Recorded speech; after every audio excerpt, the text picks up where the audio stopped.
Welcome, everybody, to Confluence World Podcast with Brian Rector. And today we have a guest from the hometown. So, what we've been doing, folks, is that we've had quite a few Michigan State athletes, and then we've had a sporadic few guests who have been intertwined in the Michigan State culture by way of me.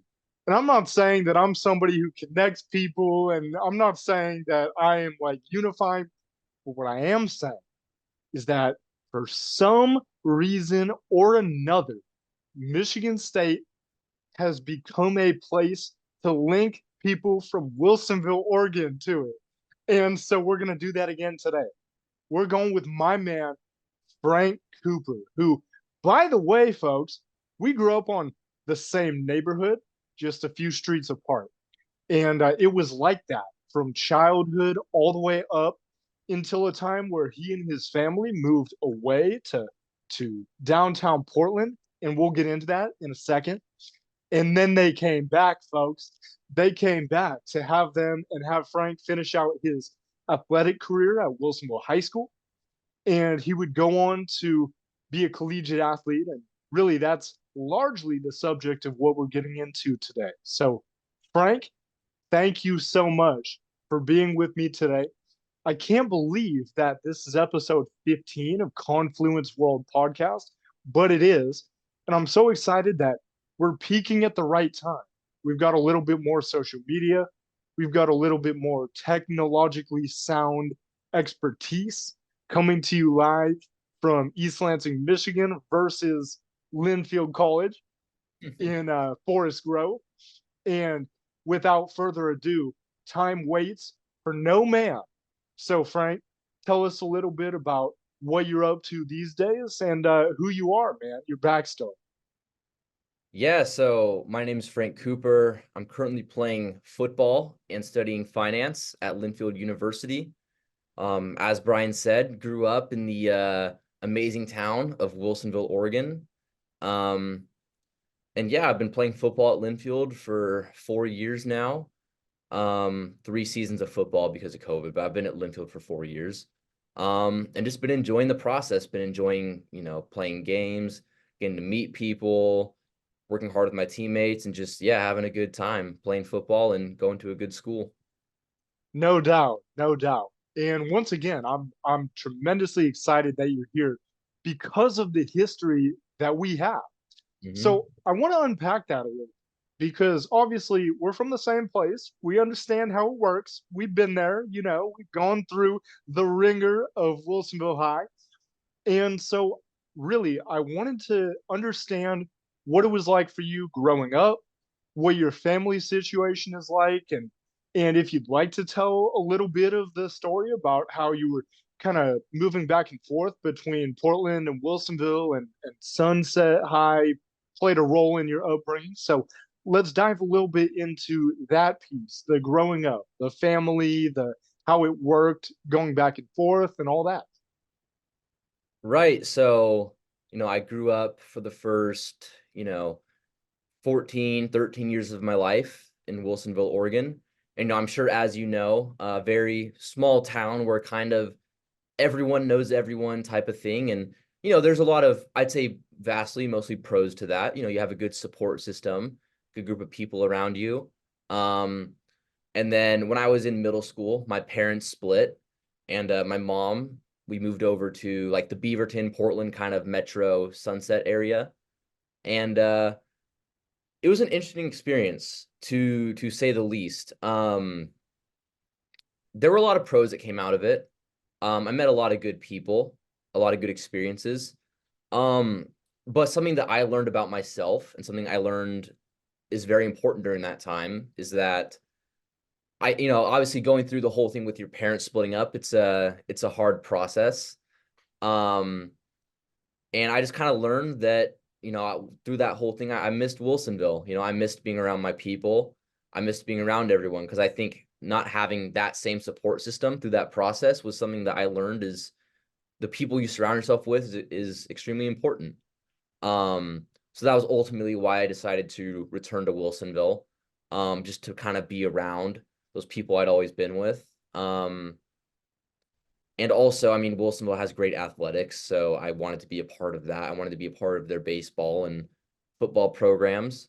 But yeah, I learned a lot through that whole experience of kind of moving back and forth and everything. Obviously, it's a hard thing, but I think a lot of personal growth came out of it. And I definitely say it made me a mentally tougher person to kind of go through some of those experiences at such a young age. I'd say was a major pro of it. Yeah, yeah, for sure, for sure. I think one thing that I recognized in you, and obviously I'm younger than you, so I can't say too much, but seriously though, is when you came back, I feel like it was night and day. Just the difference in work ethic and drive and motivation and passion in all of these intangible buckets that have led, I feel like, you to where you are now. But I wanted to kind of jump off here as we're diving deeper into conversation. When you make the move back to Wilsonville and you begin to narrow in on playing football at the next level, because I know for you growing up, it was about each sport. You were playing hoops, you were playing baseball, you were playing football. Like, when is it that you determined that you were going to narrow in, and what did that look like for your growth and the expansion of your game and fighting for reps at Wilsonville in, as you said, a program that is storied and has done quite a bit in the state of Oregon. Right. So, yeah, growing up, baseball was always my big thing. As a kid, I always wanted to be a pro baseball player. I wanted to play collegiate baseball. It was always my thing. Um, and basketball was cool too. I quit basketball my freshman year of high school, not like during freshman year, but before freshman year, because to be completely honest, I just wasn't really that good at it. So I kind of just cut bait with it early. Um, I noticed it wasn't really a strength of mine, to be honest. So I decided to go more into baseball and football, sophomore and junior year. And, I kind of honestly just played out both sports. I liked them both a lot. Um, and had a lot of love for both of them. I think they're both great games. But I just kind of noticed that I felt like I had more of a intrinsic drive for football. I had more intrinsic motivation to work at that. Like I think baseball was fun. It was certainly a passion, but I honestly didn't want to put that extra work into it. I didn't want to put that extra work I needed to really go far in it. Um, and I knew that football was something that I just loved so much that, showing up to practice, showing up to lifts, showing up to workouts, it would never be this big mental battle or this big thing. Oh, I got to go to workouts tomorrow. Like I was always looking forward to it. So that was kind of when I noticed that, okay, this is something that I want to pursue. Um, just because I knew that I loved it and because I knew it was something that I would want to put in that effort to. I would never dread on it.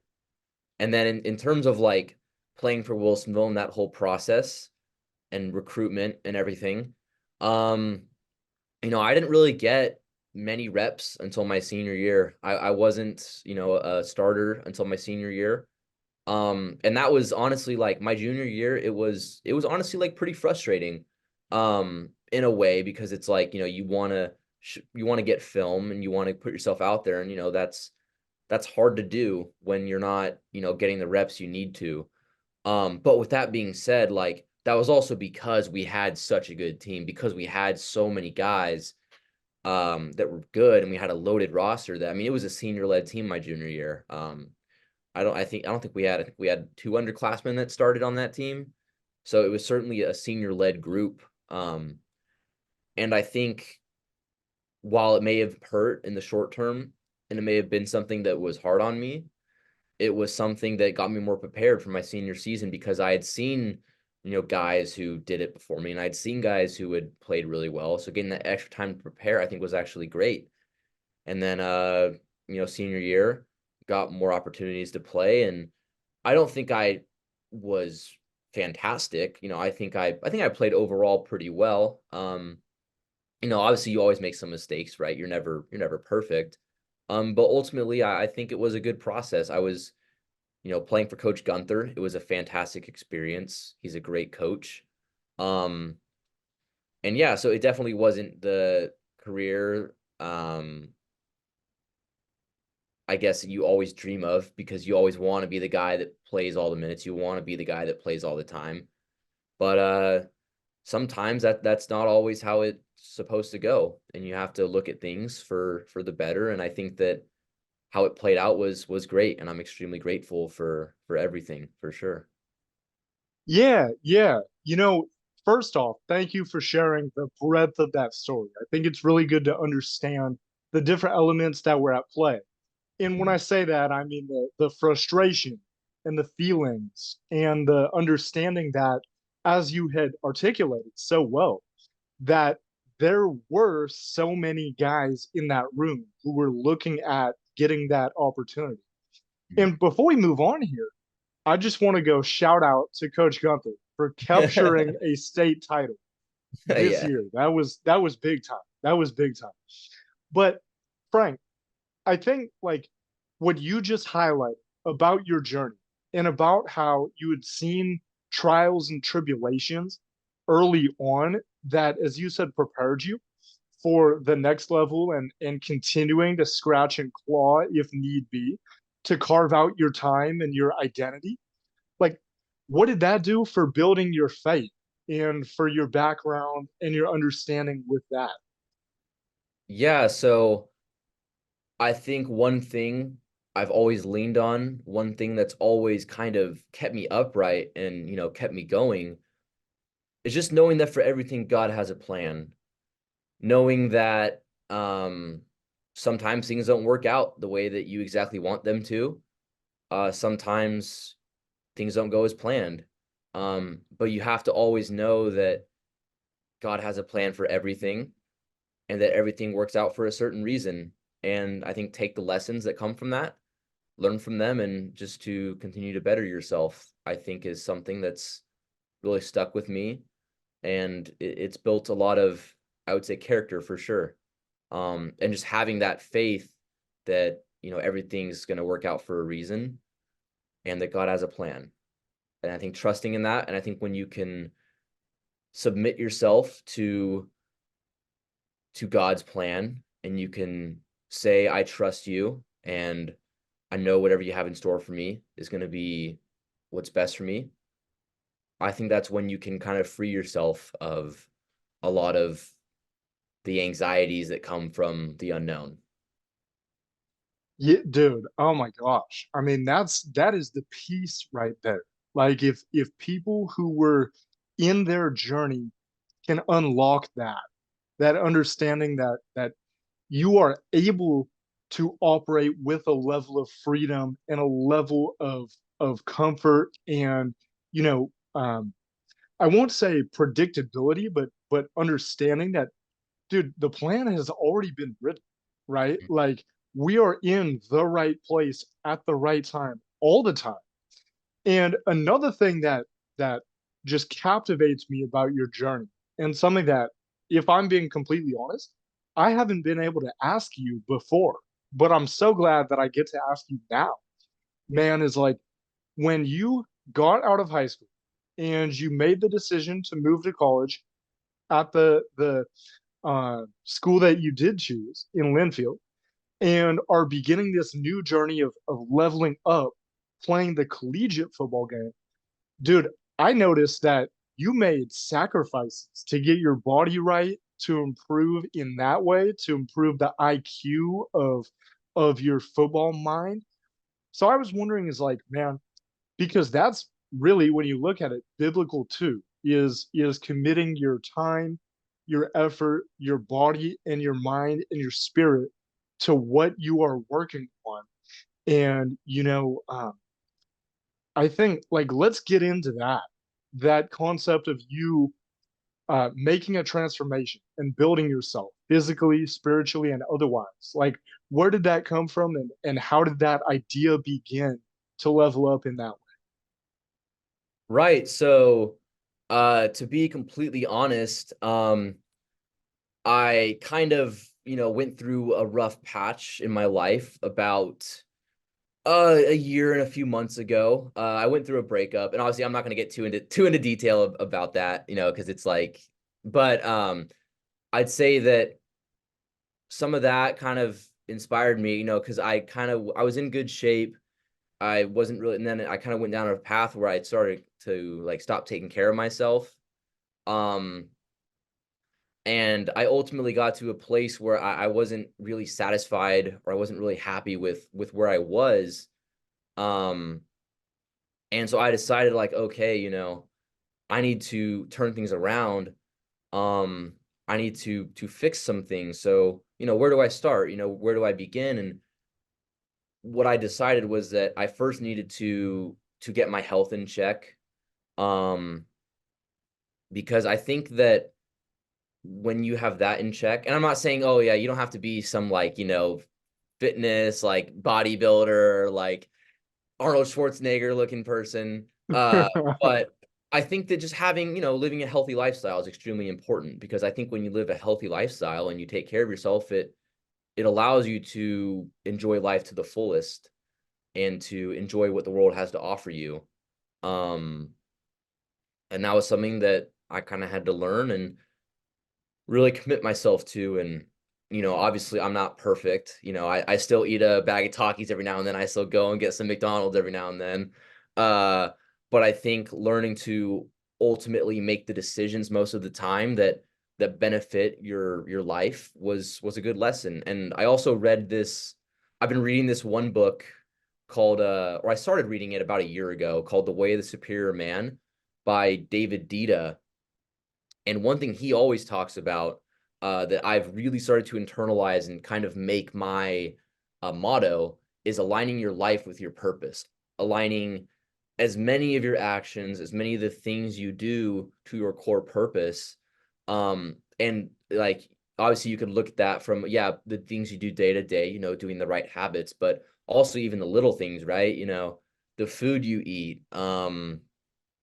taking care of yourself, getting proper sleep, doing all these things that, yeah, these small things may not make a major difference in the short term, but when you compile all these good habits and you compile doing all these good things for a long period of time, eventually you'll see a difference. So I think that message of aligning your life to your purpose and kind of knowing your value system, knowing what's important to you, was something that I've learned throughout these last few years. That's been extremely important.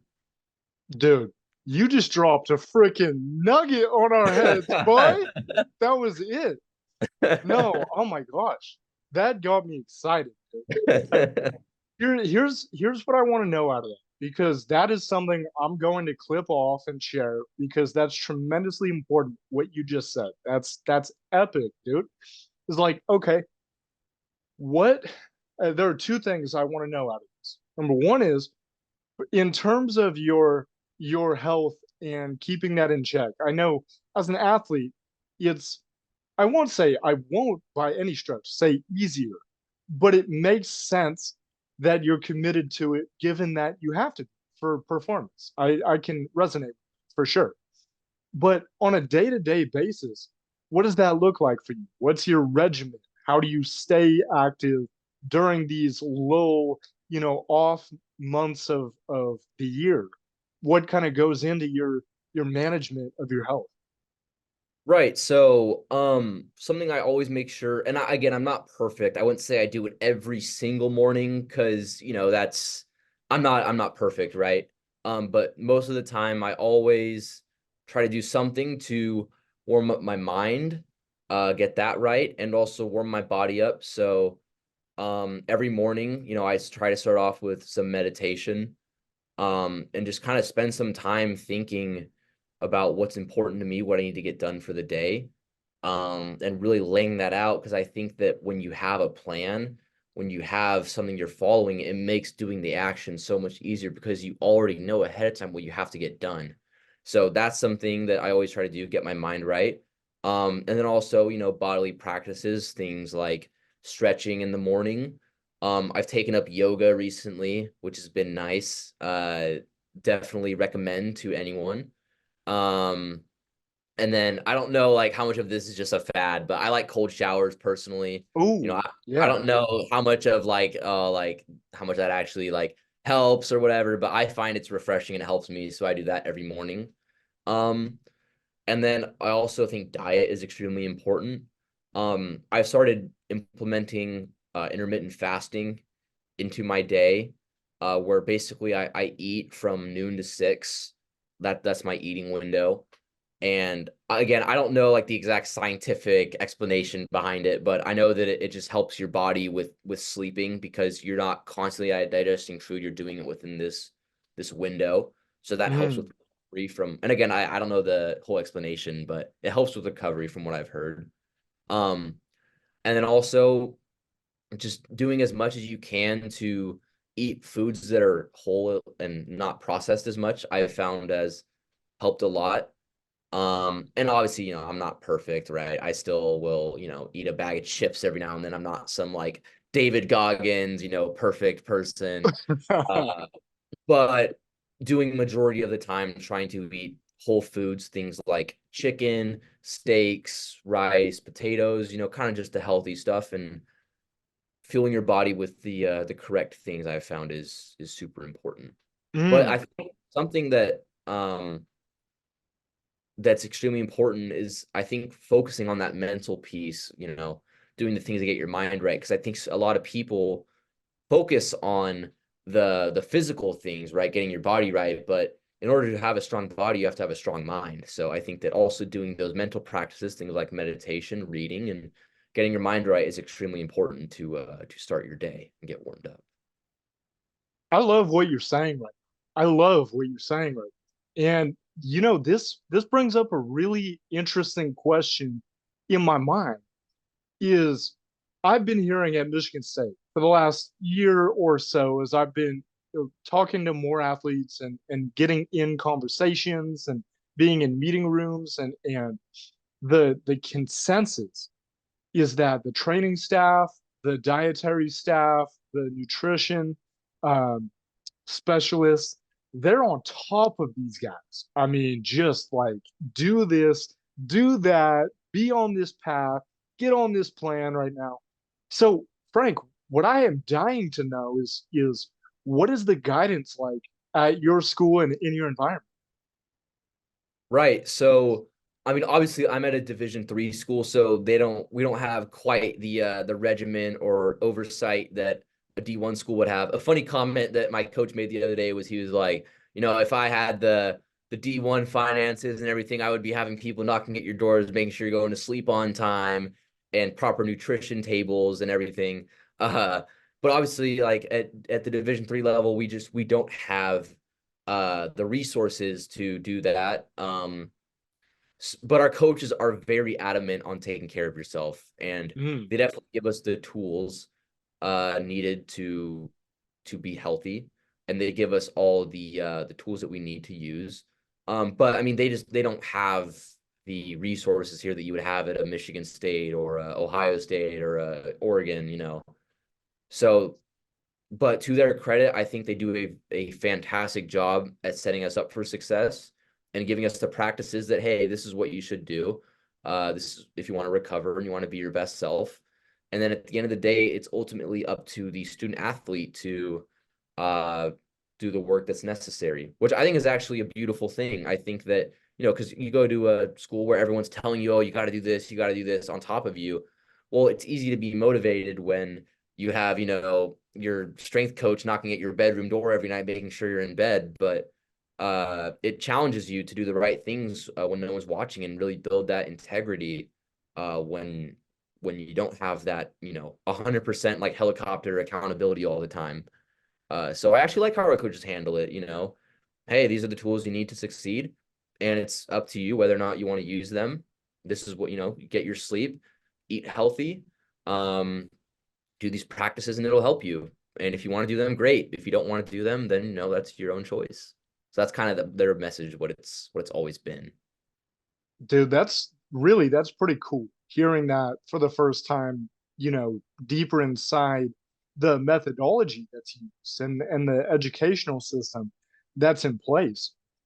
You know, I think what you kind of hit on there just briefly is that they're, it's a smaller environment. It's maybe lesser resources than like the school that I'm at, for instance. And so in that, I was like, I was so curious is how would you assess the athletic community? Are all you guys close? Do you guys hang out? Like, what is the overlap within the athletic sector at Linfield? Yeah, so I would say all of the sports here, um, because of the small campus environment, because of we only got like 2,000 people at our school. I mean, almost half, I think like 48% of the students here are athletes. So it's a major part of the campus. Um, and because of that, I think that we all support each other very well. I mean, I'm not gonna lie. I think that the intersport um like relations could be better. I think that we support each other, but I think in terms of like one sport, the football guys going supporting the basketball guys and supporting the baseball guys, like that certainly could be a bit better. It's not perfect. Um, but one thing I would say for sure is absolutely amazing is and I can't speak on other sports because right, I'm not there, but in terms of the football team, like the team chemistry is phenomenal. Mm, And it's been absolutely amazing to be a part of. Because it's just not that often that you're in life and you get to be around 100 guys who are all working hard and working towards something. It's really cool to be a part of. And I think the cool thing about Division 3 that and again, I haven't been on other levels, so I can't speak for it, but just kind of using my intuition and thinking about it, um, you don't have scholarship to play D3 football. Like mm. everyone's here because they love it and because they want to do it. So I think it takes another level of like intrinsic motivation and people that want to be there and want to put in the work, all people that have that same goal. So I think because of that, you build a team that's, you're not doing it for money or for, recognition necessarily. You're doing it for the love and you're doing it for your teammates. And I think that builds a fantastic atmosphere that's wonderful to be a part of. My man, my man. This is a beautiful segue because one of the things that I know you, and I know that you're a sport guy, watcher, participant, lover. Dude, I know that. And so, what I must ask is given that that's true, that there's a high level of commitment, there's a high level of appreciation for the game that you've experienced and that your team is connected through. I was wondering what your perspective is and what your knowledge base is relating to like the NIL stuff and the personal branding and all of that. Is that something that's talked about? Is that a part of your culture? What would you say about that sort of change we've seen in collegiate sports? Right. So, I mean, at the Division 3 level, it's it's basically non-existent, right? Just because, Nike's not gonna, shell out 3 million to, some Division 3 athlete. So at this level, it's not necessarily very present, but um what I will say is I do think the NIL and kind of transfer portal movement is an overwhelmingly good thing for the student athlete. Um, you look at there's so many examples, guys like Reggie Bush and Johnny Manziel and Marcus Mariota, Lamar Jackson, the list goes on and on and on. So many of these guys who, provide so much value to college football and to college sports, and then they don't get a slice of the pie. They don't get to, I mean, some of them, obviously did do it, under the table, but they don't legally get to take part in the action. And I just think that's not really fair to the student athlete. I think if you're working super hard and you're becoming a player that and people watch the games because of you, you should absolutely be compensated for it. I mean, there's no reason why you shouldn't. I think that's definitely a good thing. So yeah, I think NIL has been a good thing for college football. And again, I'm not there, so I haven't necessarily seen it firsthand, but From the student athlete perspective, I think it's a great thing. And then the transfer portal, I also think the relaxed rules are certainly a good thing.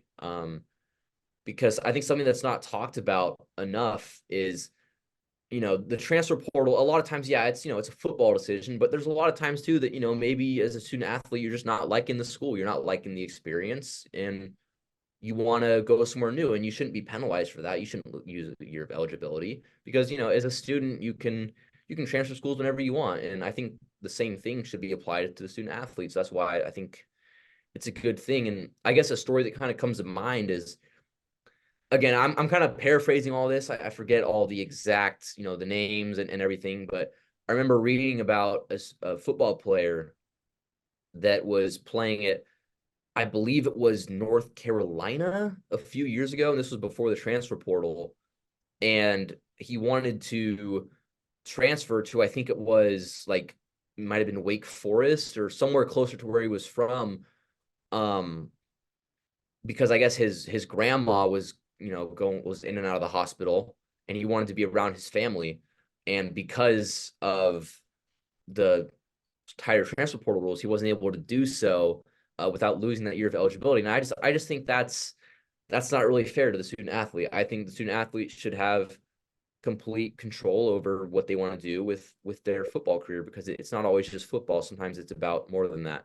And still, even just with football, I think at the end of the day, if you're a player and you're not getting the playing time that you desire and you want to go do something else, then you should have every right to go to a program that's going to value you and that's going to want to play you. So I think it's NIL and transfer portal are a good thing for college football. Now, I guess the negative to that is maybe as a fan, it can be frustrating when you see players constantly moving teams, and you see, oh, Bama just snatched up your favorite player. That can be a bit frustrating. But I would say for the student athlete, which is I think at the end of the day what matters most. I mean, it's the students and the athletes that are doing it.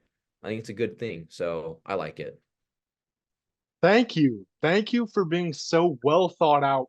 I honestly, let me be forthright and transparent with you. I do believe that that was the most robust and just like um what do I want to say? Articulate answer, man. So thank you. That just brought joy to my day. I love that. I want to put you in touch with Darian Harris, our assistant AD NIL guy here, because I think he would love that. I think he would love the ideas and the thoughts and the storylines that you brought to the table.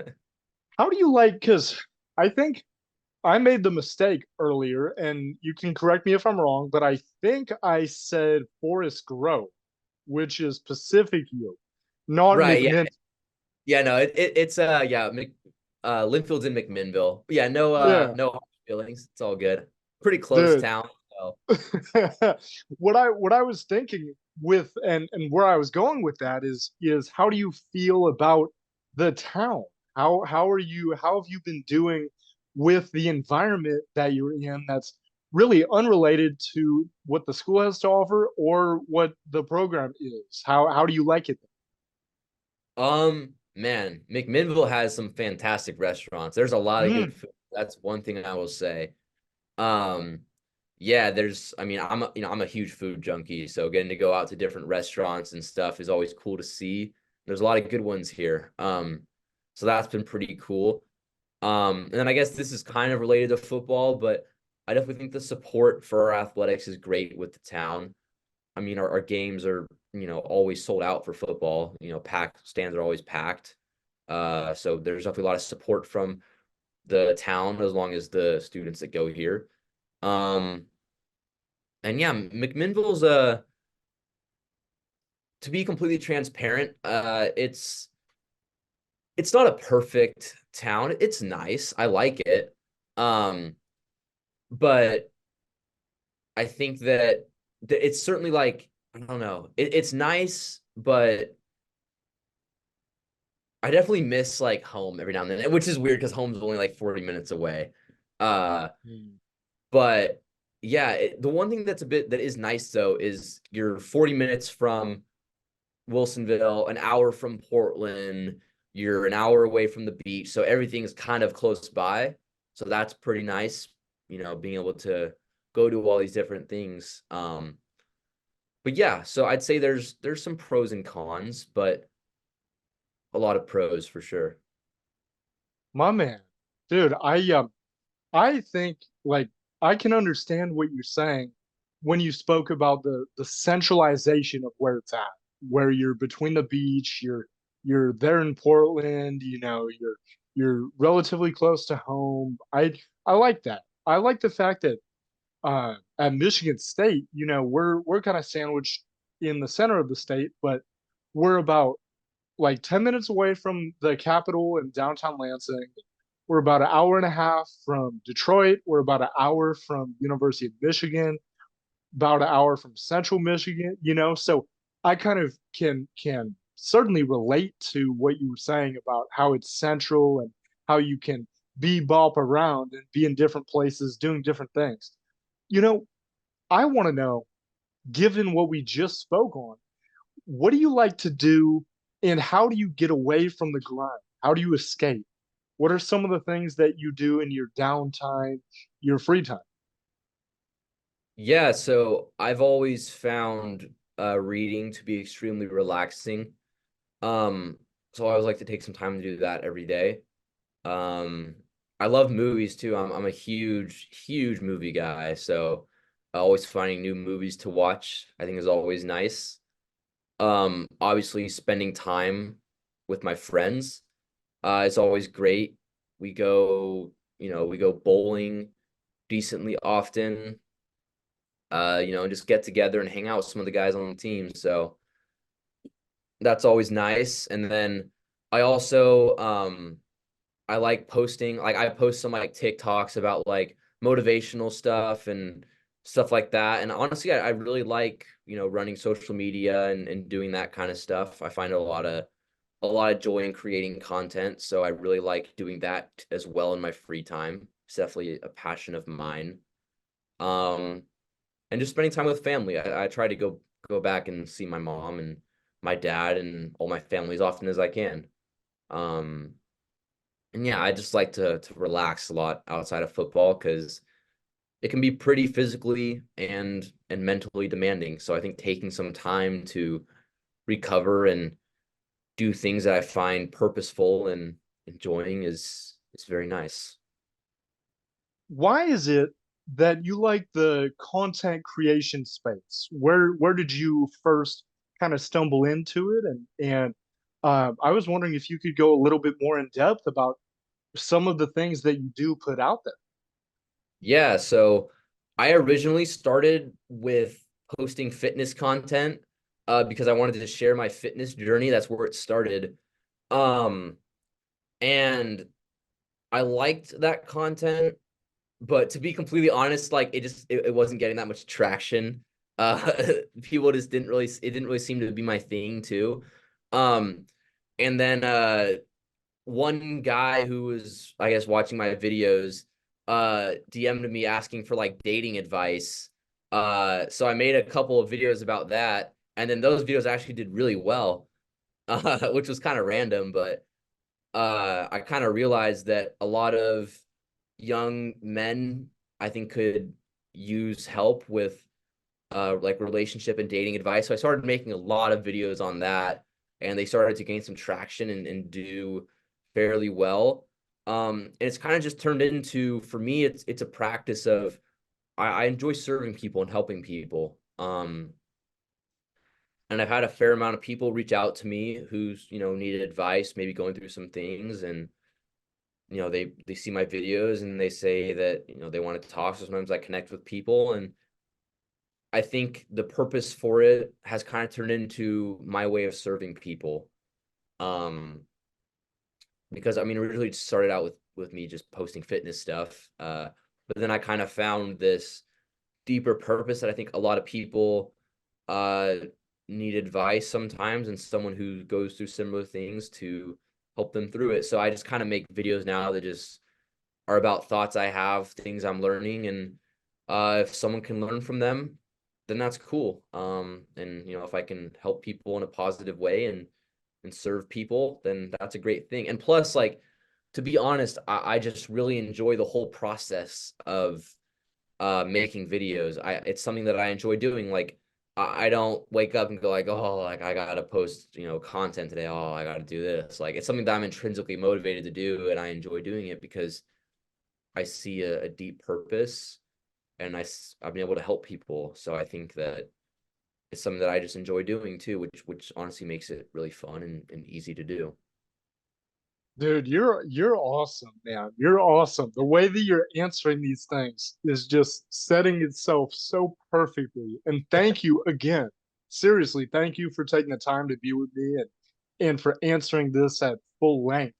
You know, I think like you saying what you just did is tremendously important because earlier on you had mentioned very briefly about having a higher purpose that you're working towards. So I was wondering, given what we just heard about the you know administering of advice and the connecting with people and the bringing these concepts to light for many, how would you synthesize and make sense and explain that purpose that you felt in your life?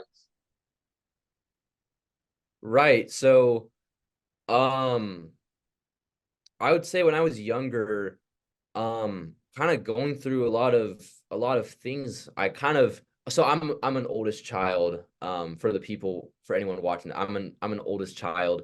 So I never had like an older brother to really give me advice and kind of help me out through things. Um, which there's pros and cons of that. The pros, I get to have younger siblings who I can help, which has been nice.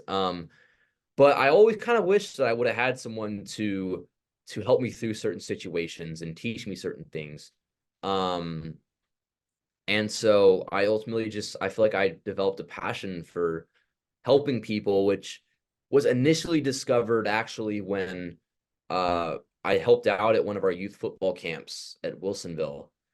Basically, I was just coaching kids up, helping them out, kind of teaching them techniques and different ways to do things. And I noticed, like, holy crap, like I'm having a lot of fun, like teaching people and helping people out. Like this is really cool. And then after that, I hadn't really uh played around with the idea too much of like giving people advice, and I never really started posting content till a few like 7 months ago, something like that. But I just discovered that this purpose that I have, this passion that I have for serving people and kind of being able to help people. I wouldn't say necessarily to be a mentor, but more just be someone to help someone through things. There's ways that I can use, content creation as an outlet to do that.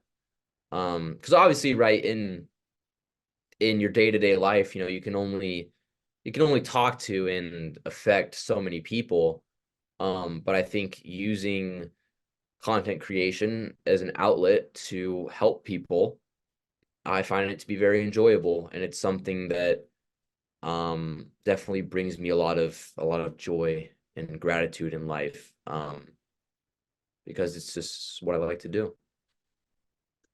The way you've been describing each of these things, Frank, I think has solidified the fact for me that you're somebody who has a defined identity, knows where he's going, and where he's been, and is using that to create a clearer vision for where you're headed. And so, given that you're approaching the time of being done with school, and you'll be coming away from Linfield College with a finance degree, and have been a collegiate athlete and accrued all of these different experiences, I was wondering if you wouldn't mind touching on where you're looking to go post grad and what you're going to be up to in an ideal world. Right. So, to be totally honest, like that's kind of a work in progress right now. I don't have any like solidified plans of exactly what I'm going to do. Um, I've considered going into wealth management, which because that's something that's tied to my finance degree. So I think that'd certainly be a good opportunity. Um, getting some sort of career in the finance field is something that I'm going to do after I graduate. And but to be totally transparent, one of my major goals is like I think eventually getting to the place where I could be creating content full time, and kind of making that my life thing. I think is ultimately the goal.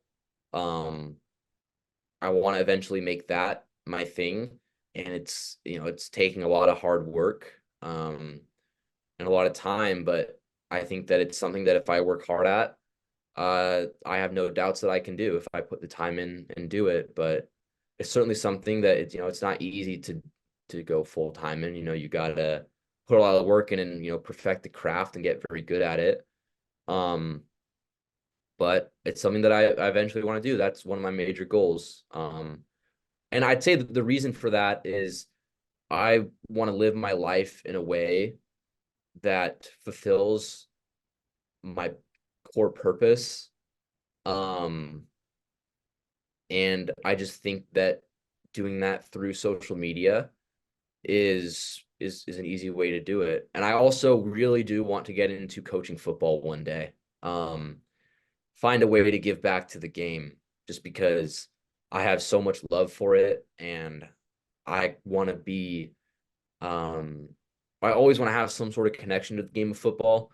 So I don't think it'll be something that I'll do right after I graduate, but maybe down the road, getting into coaching football at probably the high school level, something I want to do just because I want to give back to the game. And to be completely honest, I've had a lot of coaches that have affected my life in a very positive way.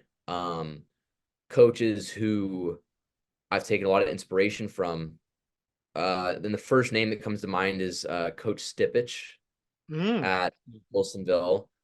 Honestly, like in high school was an interesting experience. Because I always wanted to play more and get on the field more, and a lot of that is like selfish desire, and I recognize that now, but at the time it was what I wanted to do. But Coach Stipich was always so supportive and saying, you're working hard and always being there for me during those times. And I've just had so many coaches that I feel have, and even our coaches at Linfield here, have really helped me build the mindset that I feel like I need to have to attack life in a way that is um to my fullest potential.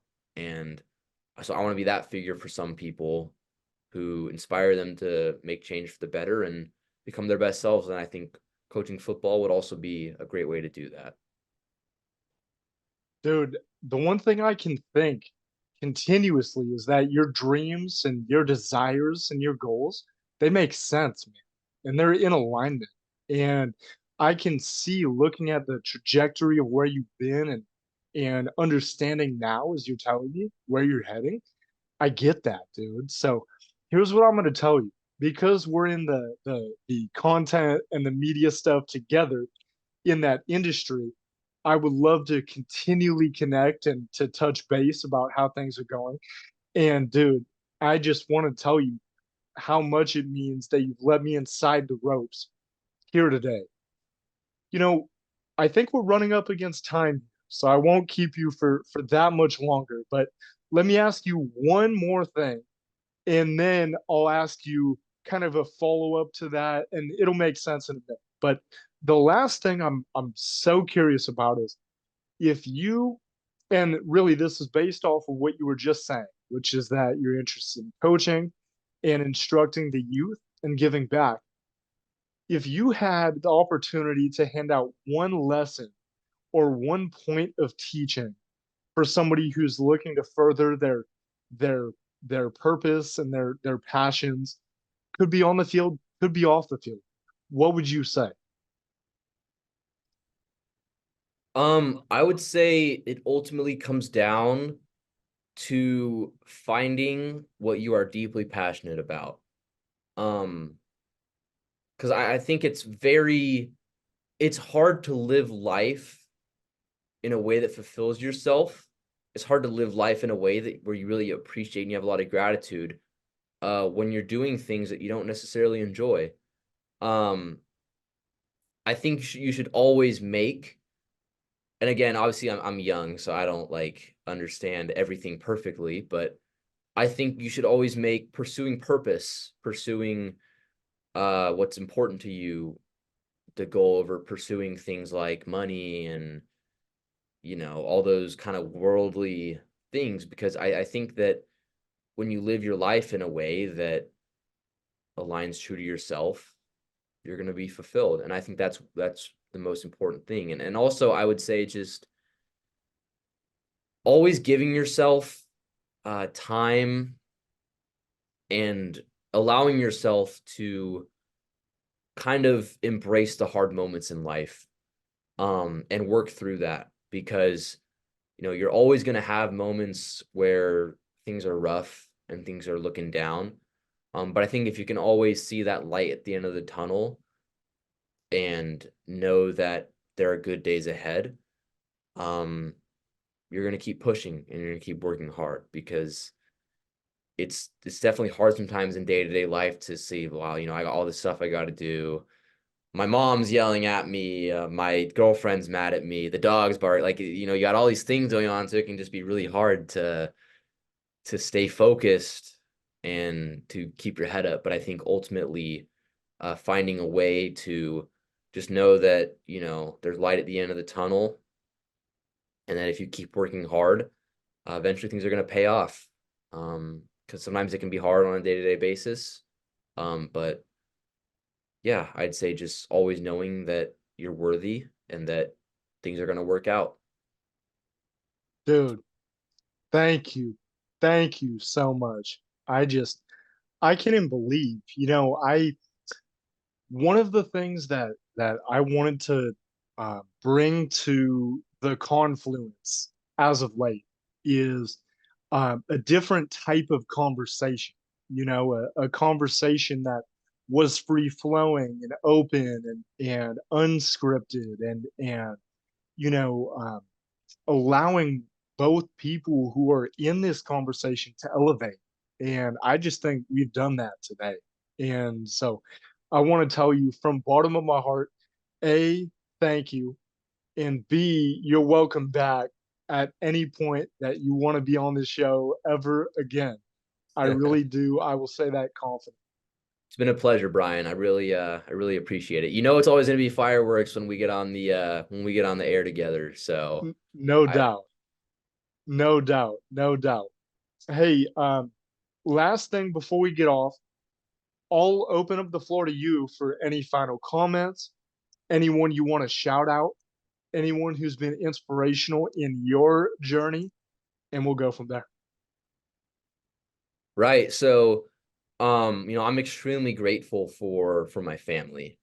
Um, my mom, my dad, my siblings, all of them. Because I think obviously we've gone through some hard moments for both my parents and my siblings. We've kind of, and again, that was a while ago, but we went through some hard things, but through everything, my parents did such a good job at just being loving and raising us in a way that I felt built us up, helped us become stronger, and helps us become good people. So I have so much gratitude for my parents and my family. And then also uh, all my coaches here at Linfield. Um, I would say my time here has been an absolute blessing. I would say the things I've learned, like, and this might sound like this is no shade to the Linfield as a school, but I have learned so much, like, throughout football, so many lessons that you can't, a lot of things that you just can't teach in like a classroom. You can't teach in school in terms of working through adversity, um, learning from failure. Um, and just our coaches have done such a good job at helping build character. And that's one thing I've noticed, that since I started college to where I am now, I feel that they've done a great job at helping us through that. And then all the boys from back home in Wilsonville, Shane, Jared, Elliot, all the boys, Joel, always being there for me, all the friends. So yeah, I'd say family, friends, and all my coaches are the main people that I'd like to say thank you to. And then also, I'd like to, give all praise to the Lord too, for, giving me the power and everything I need to live my life in a way that I feel is fulfilling. And, I hope that he continues to bless me through this and allow to live life to the fullest. So I'm grateful for that as well. Dude, I don't even need to say anything in response to that. Frank, I'm going to let you go right now. But the last thing I need to know is how can people connect with you on social media and what are your different accounts that they can hit up and they can watch what you do and how you do. Right. So on TikTok, my username is at frank.cooper. And that's where I do majority of my content. I also have an Instagram, which is Frank Coop 3R. Um, but my Instagram is more just kind of my like personal. I just kind of use it for my own personal stuff. So Sure, sure. yeah, anyone can connect with me through Instagram and TikTok. Those are kind of my two platforms that I use. So yeah. Beautiful, beautiful. Well, folks, that's going to be everything for us on Confluence World Podcast with Brian Rector and today with Frank Cooper, who is churning his way through life, through football, and through growth, man. And I've come away inspired and I'm so glad that we were able to reconnect and do one of these because I know we've been talking about it and thinking about how to connect and do something like this. So the fact that we could is just really, I mean, solidifies the fact that if you keep going and you work for that purpose, you'll find a way to reconnect. So I'm just so appreciative and inspired, and hope that you have a good night, good day, good afternoon, wherever it is, whenever you're watching this. And we'll be back with more the next time we are seeing you, whether it be in person, whether it be on Zoom, with Confluence World Podcast. Thank you.